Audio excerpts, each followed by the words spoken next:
ಕೂತ್ಕೊಳ್ಳಿ. ಇವತ್ತು ನಾಳೆ ಬೆಳಿಗ್ಗೆ ತನಕ ಆದ್ರೆ ನಿಮ್ಗೆಲ್ಲರಿಗೂ ಮಾತಾಡಲಿಕ್ಕೆ ಅವಕಾಶ ಕೊಡ್ತೇನೆ.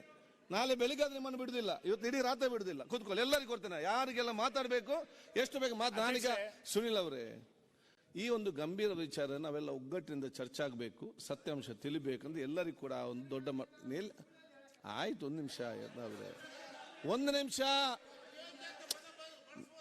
ನಿಮ್ಗೆ ಏನ್ ಬೇಕಾದ್ರೆ ಬಳಸ್ಬೋದಾ? ಅವ್ರಿಗೇನು ಅದು ಏನು ನಾನು ಅದು ನೋಡ್ತೇನೆ.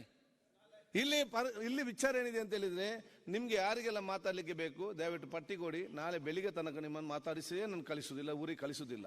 ಒಂದು ಇಲ್ಲಿ ಪ್ರಶ್ನೆ ಏನಿದೆ ಅಂತ ಹೇಳಿದ್ರೆ, ಈ ಒಂದು ಗಂಭೀರತೆ ಒಂದು ವಿಚಾರವನ್ನು ತಾವು ಪ್ರಸ್ತಾವ ಮಾಡುವಾಗ ನಮ್ಗೆ ಅಷ್ಟೇ ಆ ನೈಜವಾದ ಅದು ಆಗಿದ್ದಲ್ಲಿ ಸೂಕ್ತ ತನಿಖೆ ನಡೆಸಿ ಆಗಿದ್ದಲ್ಲಿ ನೈಜವಾದ ಆರೋಪಿಗೆ ಪತ್ತೆ ಕಠಿಣ ಅದು ನಮ್ಮ ಆಯ್ತು, ಅದು ತನಿಖೆ ನೋಡಿ. ಇವ್ರೆ ನಾನು ಹೇಳಿದ ಕೇಳಿ, ನಿಮ್ಮ ಕೊಠಡಿಯಲ್ಲಿ ಟಿವಿ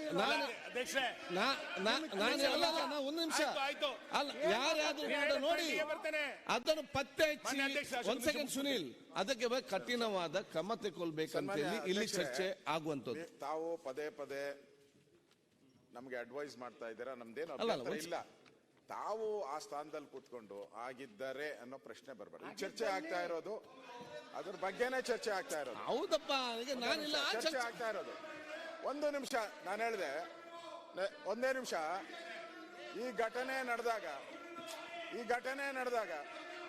ಒಳ್ಳೆಯವರು ಇದ್ರು, ಅಲ್ಲಿ ಕೆಟ್ಟವರು ಈ ದೇಶದ ಎಲ್ಲಿದ್ರು ಅಲ್ಲಿ ಒಳ್ಳೆಯವರು ಇರ್ತಾರೆ. ಈ ಘಟನೆ ಅವರು ಪಾಕಿಸ್ತಾನ ಬಗ್ಗೆ ಘೋಷಣೆ ಕೂಗಿದಾಗ ಅಲ್ಲಿ ರಾಜಾಜಿನಗರದ ಒಬ್ಬ ಕಾರ್ಯಕರ್ತ ಇರ್ತಾನೆ, ಅವನು ಕಾಂಗ್ರೆಸ್ ಅವನೇ. ರಾಜಾಜಿನಗರದ ಕಾರ್ಯಕರ್ತ ಅವನು, ನಾನು ನೋಡಿದೆ ಆ ಫೋಟೋದಲ್ಲಿ. ರಾಜಾಜಿನಗರದ ಕಾರ್ಯಕರ್ತ ಅವನು ಪಾಕಿಸ್ತಾನ ಜಿಂದಾಬಾದ್ ದಕ್ಷ ಅವನು ಬಾಯಿ ಮುಚ್ಚುತ್ತಾನೆ. ತಾವು ಈಗ ಇಷ್ಟೆಲ್ಲ ಆದ್ಮೇಲೆ ಅವನು ಯಾಕೆ ಮುಚ್ತಾನೆ? ಅವರು ಯಾರೋ ಅವನ ಹೆಸರು ನಾಸೀರ್ ಹುಸೇನ್ ಆದ್ರೆ ಅವ್ರು ಯಾಕೆ ಮುಚ್ತಾರೆ ಬಾಯಿ? ಪಾಕಿಸ್ತಾನ ಅಂದಿದ್ಕೆ ಬಾಯಿ ಮುಚ್ಚಿದ್ದವರು. ತಾವು ಆ ಸ್ಥಾನದಲ್ಲಿ ಕೂತ್ಕೊಂಡು ನೀವು ಈ ತರ ಹೇಳಿದ್ರೆ ನಮ್ಗೊಂಥರ ನೋಡಿ. ಚರ್ಚೆ ನಡೀತಾ ಇದೆ, ಚರ್ಚೆ ನಡೀಲಿ. ನಮ್ಗೆ ಎಲ್ಲಾ ಮಾಧ್ಯಮದಲ್ಲೂ ಬಂದಿದೆ, ಎಲ್ಲಾ ದೇಶದ ಮಾಧ್ಯಮದಲ್ಲೂ ಬರ್ತಾ ಇದೆ. ಟ್ವೀಟ್ ಮಾಡಿದ್ದಾರೆ, ಜನ ರಿಯಾಕ್ಟ್ ಮಾಡಿದ್ದಾರೆ, ನಾವು ರಿಯಾಕ್ಟ್ ಮಾಡಿದಿರಿ.